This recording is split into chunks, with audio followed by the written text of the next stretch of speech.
प्रिय भाइयों और बहनों, स्वागत है आपका अपने इस यूट्यूब चैनल पर। भाइयों और बहनों, मैं एक बार फिर से उपस्थित हुआ हूँ आपके साथ है एक नई जानकारी लेकर। भाइयों बहनों, आज मैं जो जानकारी देने जा रहा हूँ वह परिक्रमा से संबंधित है। हम अपने देवी और देवताओं की जो परिक्रमा करते हैं, उनके चारों ओर घूमकर जो प्रदक्षिणा करते हैं, उससे संबंधित है। ऐसी जानकारी आपको अन्यत्र और कहीं नहीं मिलेगी। मित्रों, पूरी विस्तार से मैं बताने की कोशिश करूंगा। और किस देवी देवता की किस प्रकार प्रदक्षिणा करनी चाहिए, प्रदक्षिणा हम क्यों करते हैं, क्यों, और यह किस देवी देवता की कितनी परिक्रमा करनी चाहिए, यह पूरी जानकारी मैं आपको दूंगा। मित्रों, ईश्वर पूजा में अगाध श्रद्धा होनी चाहिए। श्रद्धा रहित पूजा अर्चना एवं परिक्रमा सदैव निष्फल हो जाती है।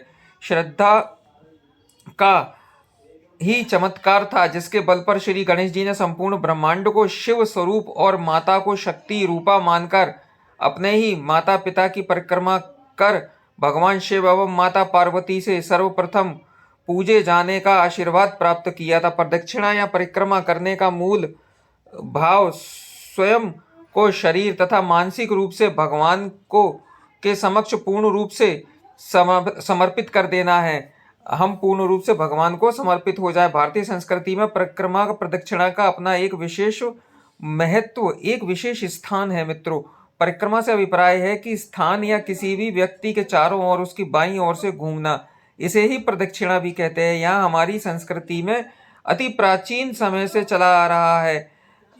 खानाए काबा या मक्का में भी परिक्रमा ही की जाती है। मित्रों, बोध गया में भी परिक्रमा की परंपरा आज भी यथावत है। विश्व के सभी धर्मों में परिक्रमा का प्रचलन हिंदू धर्म की देन है।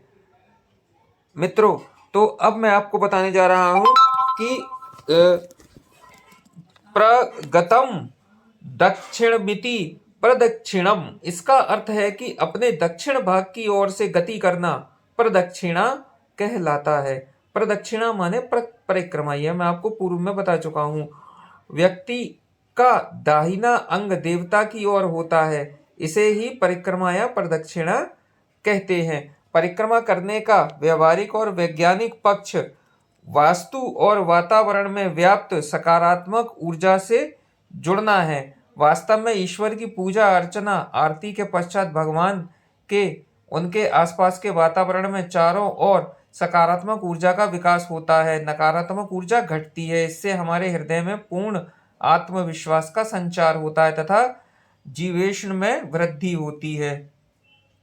परिक्रमा का धार्मिक पहलू यह है कि इससे अक्षय पुण्य प्राप्त होता है, जीवन में कष्ट दुख का निवारण हो जाता है, पापों का नाश हो जाता है। किसी भी देव की परिक्रमा या प्रदक्षिणा करने पर अश्वमेध यज्ञ का फल प्राप्त होता है। परिक्रमा से शीघ्र ही मनवांछित मनोकामना पूर्ण भी हो जाती है। परिक्रमा प्रारंभ करने के पश्चात बीच में हमें रुकना नहीं चाहिए। परिक्रमा वहीं पूर्ण करें जहां से हमने आरंभ की थी, यानी जिस जगह खड़े होकर हमने शुरू की थी वहीं पर हम घूमकर आ जाएं तो हमारी एक परिक्रमा मानी जाती है। परिक्रमा करते समय आपस में वार्तालाप नहीं करना चाहिए, मन को इधर उधर भटकाना नहीं चाहिए। जिस देवी देवता की हम परिक्रमा कर रहे हैं उन्हीं में हमारा ध्यान होना चाहिए।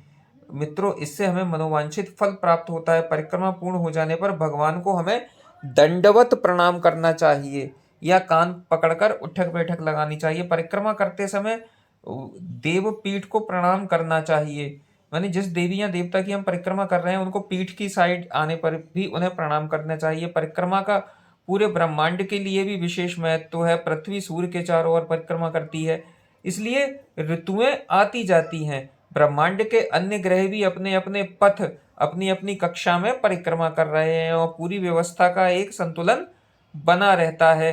इसी प्रकार देव मंदिरों के दर्शन करने के बाद परिक्रमा का विधान है।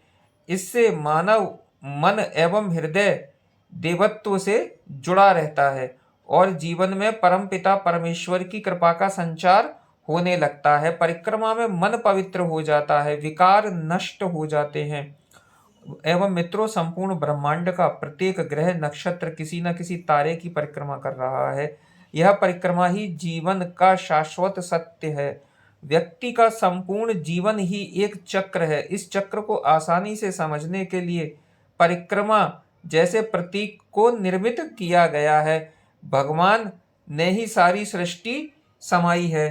भगवान के अंदर सारी सृष्टि का समावेश है, उनसे ही सब उत्पन्न हुए हैं। हम उनकी परिक्रमा लगाकर यह मान सकते हैं कि हमने संपूर्ण सृष्टि की परिक्रमा कर ली है। प्रदक्षिणा या परिक्रमा का एक और रूप प्रायः प्रदक्षिणा या परिक्रमा किसी भी देव मूर्ति के चारों ओर घूमकर की जाती है, लेकिन कभी कभी देव मूर्ति की पीठ दीवार की ओर रहने से प्रदक्षिणा के लिए फेरे लेने की जगह पर्याप्त नहीं होती। हमारे घरों में भी पूजन करते समय देव मूर्ति की स्थापना किसी दीवार के सहारे से ही की जाती है। ऐसी दशा में देव मूर्ति के ही समक्ष अर्थात हम जहाँ खड़े हैं वहीं दाईं तरफ से गोल घूमकर अपने खड़े रहने के स्थान पर ही परिक्रमा या प्रदक्षिणा कर लेनी चाहिए। यानी हम खड़े खड़े वहां पर घूम जाएं, दाईं ओर से घूम जाएं, इसे हम परिक्रमा कहते हैं। ऐसी परिक्रमा का फल भी मंदिर में की गई परिक्रमा जो कि हम घूमकर करते हैं उसके बराबर मिलता है। परिक्रमा का जो मंत्र है वह है यानी कानी च पापानि जन्मांतर कृतानि च तानि सर्वाणि नश्यन्तु प्रदक्षिणा पदे पदे। इसका तात्पर्य यह है कि हे ईश्वर, हमसे जाने अनजाने में किए गए और जन्म जन्मांतरों के सारे पाप प्रदक्षिणा के साथ साथ नष्ट हो जाए। हे ईश्वर, मुझे सद्बुद्धि प्रदान करें। परिक्रमा के समय हाथ में रखे पुष्पों को, जो भी पुष्प हैं उनको ईश्वर से क्षमा मांगकर मंत्र पुष्पांजलि मंत्र है उन्हें बोलकर देव मूर्ति को समर्पित कर देना चाहिए। अब मित्रों मैं बताने जा रहा हूँ कि किस देवी देवता की कितनी परिक्रमा करें। जैसे हमारे विघ्नहर्ता श्री गणेश जी हैं, इनकी हमें 3 परिक्रमा करनी चाहिए, जिससे गणेश जी भक्तों को रिद्धि सिद्धि सहित समृद्धि का वर देते हैं। सृष्टि पालन करता भगवान विष्णु सभी सुखों के दाता है, अतः शास्त्रों में उनकी 4 परिक्रमा पर्याप्त मानी गई है, वे इससे प्रसन्न हो जाते हैं। अब माँ भगवती जो पूरे जगत की जीवनदायिनी शक्ति है, उनके मंदिर में उनकी 1 परिक्रमा का विधान है। माँ 1 परिक्रमा से ही प्रसन्न हो जाती है। ऐसी संक्षिप्त नारद पुराण पूर्व में ऐसा दिया गया है। पवन पुत्र हनुमान जी हर समय पद पद पर अपने भक्तों का विशेष ध्यान रखकर सहायता करते हैं। इनके मंदिर की 3 परिक्रमा करनी चाहिए। इतना करने पर वे प्रसन्न हो जाते हैं तथा संकट पाप नष्ट कर देते हैं। सूर्य मंदिर में 7 परिक्रमा करनी चाहिए। भगवान शिव तो आशुतोष हैं, अर्थात थोड़ी सी प्रार्थना करने पर प्रसन्न हो जाते हैं। हमारे शास्त्रों में उल्लेख है कि शिवलिंग की पूजा के दौरान भगवान शिव को जल चढ़ाया जाता है तथा जल जिस स्थान पर गिरता है उसे पैरों से लांघना नहीं चाहिए। शिव जी अपने भक्तों पर पूरी नहीं मात्र आदि परिक्रमा से ही प्रसन्न हो जाते हैं, अतः आदि परिक्रमा कर उन्हें वहीं प्रणाम करने के बाद पुनः आ जाना चाहिए। भगवान शंकर की दक्षिण और वाम परिक्रमा करने से स्वर्ग प्राप्त होता है और वह वहां उनके धाम में लाखों वर्ष तक सुखपूर्वक रहता है। अयोध्या, मथुरा, उज्जैन आदि पुण्य पुरियों की पंचकोसी, ब्रज में गोवर्धन पूजा की सप्तकोसी, नर्मदा की अमरकंटक से समुद्र तक की 6 मास तक की परिक्रमा प्रसिद्ध है। वट वृक्ष की परिक्रमा करना सौभाग्य सूचक माना जाता है। मित्रों, इस प्रकार घड़ी की सुई की दिशा में माने क्लॉकवाइज जो परिक्रमा जो होती है वह पापों का नाश कर मोक्ष का मार्ग प्रशस्त करती है। जो लोग शारीरिक रूप से परिक्रमा करने में समर्थ या सक्षम ना हो तो प्रार्थना पूजा अर्चना करें, उन्हें भी ईश्वर की परिक्रमा या प्रदक्षिणा का पूरा पूरा फल देता है। महिलाओं द्वारा वट वृक्ष की परिक्रमा करना सौभाग्य सूचक होता है। विशेषकर वट सावित्री, अमावस्या या पूर्णिमा को महिलाएं 108 फेरे लेती हैं। पीपल के वृक्ष की परिक्रमा का दशमी को महिलाएं ऐसा करती हैं। तो आंवला नवमी को आंवले के वृक्ष की परिक्रमा करते हैं तथा आंवले के वृक्ष का पूजन कर वहीं भोजन भी करते हैं। इस तरह भारतीय संस्कृति पर्यावरण रक्षक है। हमारे पूर्वज वृक्ष तथा वनों का पर्यावरण में क्या महत्व होता है यह सब जानते थे।